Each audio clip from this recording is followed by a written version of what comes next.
ζούμε μέσα μας βαθιά. Λοιπόν, δύο καλλιτέχνες με προσωπικό στίγμα που μέσα όμως από την δημιουργία τους αναζητούν την ουσία, θα έλεγα, του συναισθήματος, της επικοινωνίας και της αλήθειας, και με πολύ χαρά φιλοξενώ εδώ σήμερα στο δίκτυο των περιφερειακών σταθμών που έχουν συνενωθεί από Σέρρες μέχρι Οριστιάδα δύο ξεχωριστούς δημιουργούς της σύγχρονης ελληνικής μουσικής. Από τη μία το Λευτέρη Πασιά και από την άλλη την Πολυξένη Καράκογλου.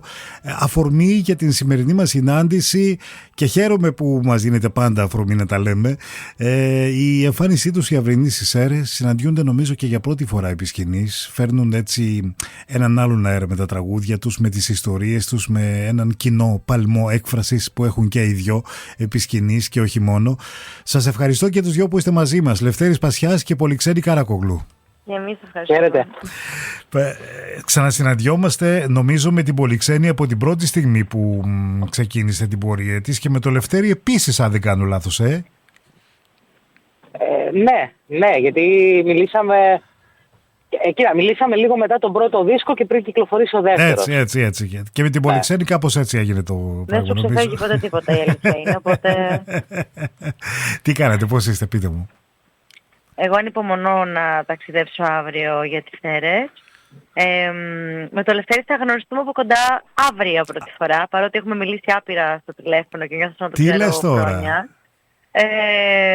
Οπότε αύριο θα είναι μια ημέρα αποκάλυψης, Λευτέρη. Αλήθεια. Λευτέρη, πώς προέκυψε αυτή η συνάντηση επί σκηνής, και μάλιστα πού, στις Σέρρες, έτσι? Κοίτα, στις Σέρρες ο τόπος προέκυψε διότι εδώ είναι το σπίτι μου. Το σπίτι σου, ναι, γι' αυτό και το λέω. όχι μόνο είναι το σπίτι μου, είναι και το σπίτι μου το καλλιτεχνικό, με την έννοια ότι αποφάσισα πολύ συνειδητά να μείνω εδώ και να δημιουργήσω από εδώ, να φτιάξω τη μουσική μου και τα τραγούδια και να την επικοινωνήσω στον κόσμο από εδώ. Οπότε χαίρομαι πάρα πολύ που η Πολυξένη έρχεται. Ένα είναι αυτό. Και δεύτερο, η γνωριμία μας έτσι έγινε περίπου στον καιρό της καραντίνας. Δεν ξέρω αν το θυμάται η Πολυξένη. Επικοινώνησα εγώ μαζί της τότε, γιατί πολλοί φίλοι από εδώ μου λέγανε «Ρε, εσύ είναι μια τύπισσα εκεί που γράφει έτσι και ταιριάζεται και θα θέλαμε να σας ακούσουμε μαζί». Υπήρχε ένα τέτοιο κύμα. Και όταν επικοινώνησα μαζί της, επικοινώνησα για να πάρω πληροφορίες, διότι έψαχνα τρόπο να κυκλοφορήσω τη μουσική μου, και η Πολυξένη μου έδωσε μια, χωρίς να το ξέρει, γιατί μιλήσαμε στα πεταχτά τότε, μου έδωσε μια πολύ μεγάλη όθηση, έτσι, γιατί έφτιαχνε τη μουσική της και είχε φτιάξει τη δική της ουσιαστικά εταιρεία πρόθεσης ή παραγωγής, δεν ξέρω, Πολυξένη μου πώς το λες, αλλά ουσιαστικά μου έδωσε την αγκαλιά, ας το πούμε, την ιδέα ότι κοίταξε να δεις, μην περιμένεις μόνιμα από τους άλλους, φτιάξ' το μόνο σου. Οπότε... Ακούγεται πολύ σαν εμένα αυτό που περιγράφει, ναι. Ακούγεται τι, δεν άκουσα πολύ ξένη. Ακούγεται πολύ σαν εμένα, λέω, αυτό που περιγράφει, ναι, εγώ το έκανα αυτό. Πολύ, ακούγεται πολύ. Πολύ σαν εμένα, λέω, ναι, εγώ πρέπει να ήμουν αυτή που τα έλεγα αυτά, ναι. ναι. Κοίτα, είναι και στάση ζωής αυτό το πράγμα, γιατί και εμείς εδώ και με το Φεστιβάλ Παραμυθιού και τα παραμύθια και όλη την ιστορία δημιουργίας μέσα στην καραντίνα ήταν αυτό. Αντί να γκρινιάζεις ότι δεν γίνονται πράγματα για σένα, φτιάξε εσύ τα πράγματα που θες να γίνουν για σένα. Πόσο δίκιο έχεις.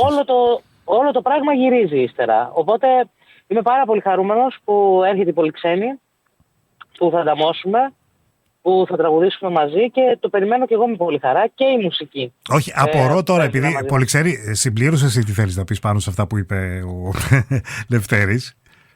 Τέλεια, όχι. Και εγώ θέλω πάρα πολύ να έρθω, και η αλήθεια είναι ότι έχουμε φτιάξει έτσι το πρόγραμμα που θα τραγουδήσω και δικά του τραγούδια, οπότε αυτό έχει ένα πολύ μεγάλο ενδιαφέρον, γιατί είναι τραγούδια που συνήθως τα λέει εκείνος. Πώς έγινε η συνάντηση αυτή, και θέλω να πω πρόβες, πώς κάνατε? Πρόβες, τώρα και εσύ, δύσκολες ερωτήσεις. Έγιναν πάντως. Θα κάνουμε μια ωραιότατη πρόβα αύριο. Μπράβο, ναι. Από κοντά. Ναι. Και η μουσική μαζί με το Λευτέρη έχουν ήδη κάνει.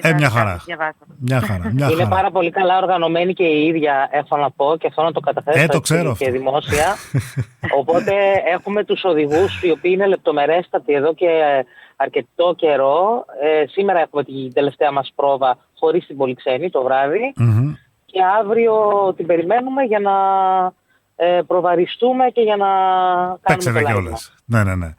Η πρόταση από ποιον έγινε? Από εσένα, Ελευθέρη?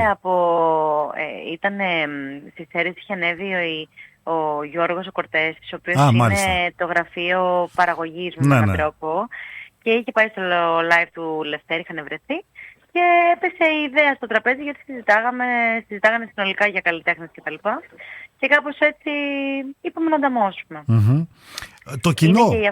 Είναι και μια πολύ ωραία αφορμή, γιατί είχα ούτως ή άλλως κλείσει στη Θεσσαλονίκη την ακριβώς επόμενη μέρα παίζω. Οπότε κάπως σε Θεσσαλονίκη είναι τα μάμ.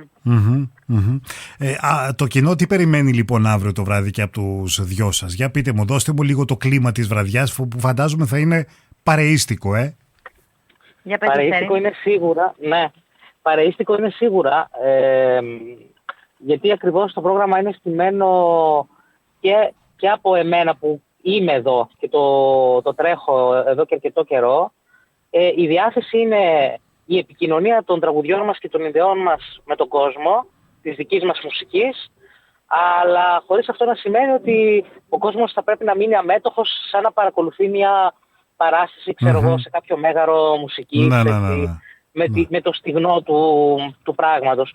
Το πρόγραμμα είναι στημένο με δικά μας τραγούδια και με τραγούδια που ταιριάζουν στο ύφος με τα τραγούδια τα δικά μας και των δυο μας, και είναι και πολύ γνωστά και τα ξέρει ο κόσμος και τραγουδάει μαζί μας και ταυτόχρονα τα αγαπάμε κι εμείς. Οπότε καταλήγουν να γίνονται βραδιές γεμάτες συναίσθημα και αγάπη, και είναι ένα μοναδικό πράγμα ότι ξεκινάς να τραγουδήσεις μόνος σου και καταλήγεις παρέα.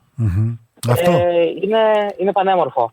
Νομίζω είναι και πρόκληση τώρα όταν πρώτη φορά συναντιέστε, και φαντάζομαι, ελπίζω μάλλον, να ακολουθήσουν και άλλες τέτοιες βραδιές και όχι μόνο στις Σέρρες, μια τέτοια συναντήσεις μάλλον εννοώ, ότι είναι και μεγάλη πρόκληση και για εσάς τους δύο, και σαν δημιουργοί πια, αλλά και σαν ερμηνευτές. Ας απαντήσει Πολυξένη πρώτα. Για πες μου, Δεν το βιώνω καθόλου σαν πρόκληση, γιατί για κάποιο λόγο με τον Λευτέρη από την πρώτη φορά που μιλήσαμε νιώθω λες και τον ξέρω. Νιώθω λες και θα πάω να βρω το φιλαράκι μου και να ανέβουμε σκηνή να παίξουμε. Τι ωραίο είναι αυτό. Είμαι πάρα πολύ χαλαρή για τη συναυλία μας για κάποιο λόγο. Έχω πάρει αλήθεια πάρα πολύ ζεστασιά. Έχει ακούσει όλη μου τη δισκογραφία. Διαλέξαμε μαζί τα τραγούδια τα δικά μου που θα παίξουμε. Άκουσα εγώ τα δικά του όλα και διαλέξαμε μαζί ποια θα πω από τα δικά του. Δηλαδή κάπως έγινε πολύ όμορφα. Δεν έγινε με έναν τρόπο εγώ θέλω αυτά, πάμε να το κάνουμε. Και είχε μια διάδραση και συζήτηση. Οπότε πραγματικά δεν το βιώνω σαν πρόκληση, το βιώνω σαν μια πολύ ωραία ευκαιρία να ξαναβρω κάτι που εγώ προσωπικά το αναζητώ αυτόν τον καιρό. Είμαι σε μια τέτοια διαδικασία του να χαίρομαι πολύ όταν παίζω, γιατί όταν αναλαμβάνεις όλο το κομμάτι της παραγωγής και των δίσκων και όλο το πράγμα πάνω σου, πολλές φορές χάνεις λίγο τη χαρά του παιδιού που έχεις πάνω σε αυτό που αγαπάς. Και κάπως ο Λευτέρης και με τη δισκογραφία του και με τα τραγούδια που έχει γράψει και τα ακούω όλο αυτό το διάστημα, μου το έχει ξαναγεννήσει. Οπότε ανυπομονώ να βρεθούμε. Λευτέρη, εσύ? Τώρα τι να πω εσύ μετά από αυτό? Αυτά θα πεις. Αυτά κι εγώ. Πολυξένη, έλα να σου κάνω μια μεγάλη αγκαλιά. Κοίταξε, είναι σπουδαίο, γιατί με αφορμή μια συνεργασία, και αν δεν το δεις, όπως είπε και η Πολυξένη, στιγνά επαγγελματικά, συσσαγωγικά, και το δεις ότι ας κάτσω να ακούσω τι έχει να πει αυτός ο άνθρωπος ο οποίος έρχεται να τραγουδήσουμε μαζί, μπαίνεις σε μια διαδικασία και ανατροφοδότησης αλλά και μοιράσματος, κάτι το οποίο είναι πολύ όμορφο και πολύ ουσιώδες. Δηλαδή αν ο ανθρώπινος πολιτισμός είναι αυτό που λέω από την ώρα που βγήκε το Γεια σου παρέα, λέω ότι ο ανθρώπινος πολιτισμός στα τραγούδια είναι η πρόφαση για να βρεθούν κοντά οι άνθρωποι και να φτιάξουν όμορφα πράγματα. Και επειδή είμαστε και σε μέρες που βλέπουμε συνέχεια τα άσχημα πράγματα που φτιάχνουν οι άνθρωποι τελευταία, όλο αυτό το πράγμα, ξέρεις, λίγο κάπως φωτίζει την κατάσταση και σε κάνει να καταλαβαίνεις για ποιο λόγο ξεκίνησες όλο αυτό το ταξίδι. Επειδή και εγώ τρέχω μόνος μου όλη την κατάσταση, από το να κλείνουμε τις συναυλίες μέχρι από το φτιάξιμο των σελίδων που το φτιάχνουν δικοί μου άνθρωποι, μέχρι την επικοινωνία, τα πάντα όλα.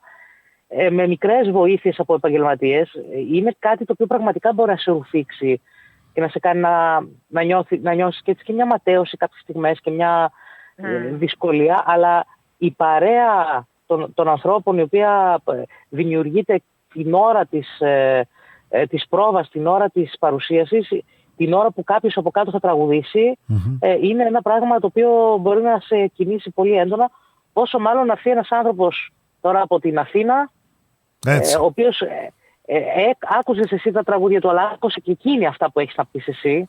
Δηλαδή υπήρξε μια επικοινωνία ουσιαστική, η οποία θα επισφραγιστεί με ένα όμορφο live αύριο το βράδυ. Και δεν είναι μόνο επικοινωνία, Ελευθέρη. Θεωρώ ότι και οι δυο, αν έχετε ένα κοινό χαρακτηριστικό, είναι η θέση που έχετε πάνω στα τραγούδια. Αυτό είναι μια αλήθεια, γιατί και οι δύο τραγουδάμε με πολύ ειλικρίνεια και πιστεύουμε πάρα πολύ στη μορφιά του ανθρώπου. Αυτό είναι σίγουρα κάτι που γεμίζει και τους δυο μας. Και πιστεύουμε και οι δύο το ότι ο άνθρωπος είναι ικανός για τα καλύτερα. Έτσι. Και κάπως αυτό φαίνεται μέσα από τη μουσική μας και το στίχο. Σίγουρα αυτή η σύμπραξη έχει έρθει για να δώσει κάτι όμορφο, αυτό είναι το μόνο σίγουρο. Και μου έχει τάξει και ένα φαγητό, οπότε το περιμένω εγώ όταν θα φτάσω. Ντόπιο. Ξέρεις τι, το τραγούδι, ο τρόπος που τραγουδάμε είναι καθαρά βιωματικός. Και χαίρετε. Και δηλαδή τουλάχιστον εγώ ισορρόπησα πάρα πολύ έντονα όταν κατάλαβα ότι μπορεί να γίνει με αυτόν τον τρόπο. Δηλαδή ότι όταν εκφράζω με ειλικρίνεια και ξεκάθαρη έτσι διάθεση αυτό που συμβαίνει και αυτό που βιώνω και αυτό που νιώθω, σαν να έρχομαι σε μια παρέα να πιούμε ένα καφέ και να σου πω, κάτσε να σου πω, εσύ μ' αρέσει αυτό που γίνεται τελευταία ή με ενοχλεί αυτό που γίνεται τελευταία. Οπότε όταν είναι τόσο ειλικρινές, γίνεται κατευθείαν παρέα. Και είναι και ένας τρόπος για να επηρεάσει, αν θέλετε, και τον τρόπο που σκεφτόμαστε, που αισθανόμαστε μέσα σε ένα σύνολο.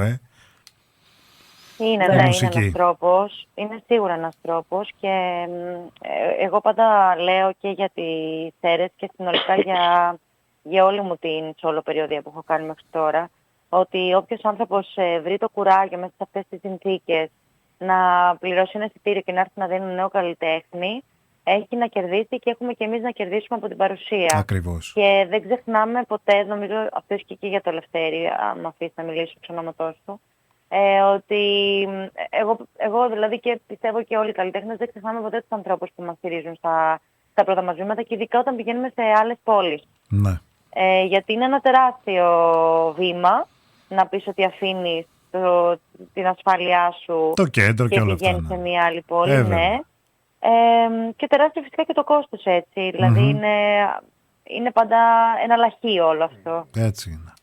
Οπότε πάρτε τα εισιτήριά σας και... Ναι, για πείτε μου ξανά. Αύριο βράδυ στο Αλέγκρο. Οι φίλοι Σερέι το ξέρουν που είναι έτσι κι αλλιώς, που μας ακούνε τώρα από την Ερσερόν. Και ήδη από ό,τι καταλαβαίνω έχουμε αρκετές κρατήσεις. Ναι. Είμαστε full banda, δηλαδή θα είναι ο Γιάννης ο Γκυρίνης στα τύμπανα, ο Γιάννης ο Καβανταίδης στο κόντρα μπάσο, ο Πάνος ο Ευαζίδης στο κανονάκι, οι Πολυξένοι και εγώ παίζω κιθάρα. Οπότε θα είναι μια έτσι βραδιά γεμάτη και ολοκληρωμένα, έτσι ωραία ενορχιστρωμένα, ας πούμε, τα τραγούδια θα ακουστούν και θα ξεκινήσουμε εκεί γύρω στις 9.30 με 10. Μια χαρά ώρα, ναι. Ναι. Πολύ καλά. Ναι, ξέρεις, γιατί είναι και καθημερινή και είναι και κατοικήσιμη η περιοχή. Δεν μπορεί να τραβήξει πάρα πολύ, οπότε μέχρι τις 12 και 20. Και νομίζω είναι μια καλή ευκαιρία το κοινό να έρθει από νωρίς να απολαύσει μια παράσταση. Δεν είναι ανάγκη να πηγαίνουμε πάντα μετά τις 10-11, ας πούμε, για να απολαύσουμε ένα live. Είμαι περίεργος αυτό. Το πασχίζω και εδώ στην Αθήνα. Έτσι. Πολυξένη, εσύ μεθαύριο είσαι στη Θεσσαλονίκη, μου είπες? Είμαι στη Θεσσαλονίκη. Πού, για πες μου? Την Παρασκευή στο Soul. Στα Παλαιά Σφαγεία. Ναι. Και μετά φεύγω για Τρίκαλα και Λάρισα. Άντε με το καλό. Είναι τετραήμερο έτσι γεμάτο. Υπέροχα. Ναι, θα είναι έτσι γεμάτο τετραήμερο από όμορφες στιγμές και συναυλίες. Χάρηκα που σας άκουσα. Σας εύχομαι να περάσετε όμορφα πάνω απ' όλο αύριο και να το χαρούν και οι φίλοι που θα παρευρεθούν εκεί στο Αλέγκρο, και θα τα ξαναπούμε με ό,τι νεότερο έχετε στην πορεία.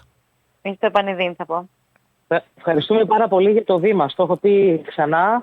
Είναι πολύ σημαντικό να νιώθεις ότι ο άλλος που μιλάς μαζί του σε έχει ακούσει και έχει σεβαστεί αυτό που κάνεις. Είναι πραγματικά σημαντικές οι στιγμές που μιλάμε μαζί και το λέω προσωπικά για σένα. Σε ευχαριστώ, Λευτέρη. Είναι αλήθεια, τα λέω και εγώ τα ίδια κάθε φορά στο Γιάννη. Σε ευχαριστούμε πολύ. Λευτέρη Πολυξένη, σας ευχαριστώ πάρα πολύ. Γεια σου παρέα. Γεια χαρά.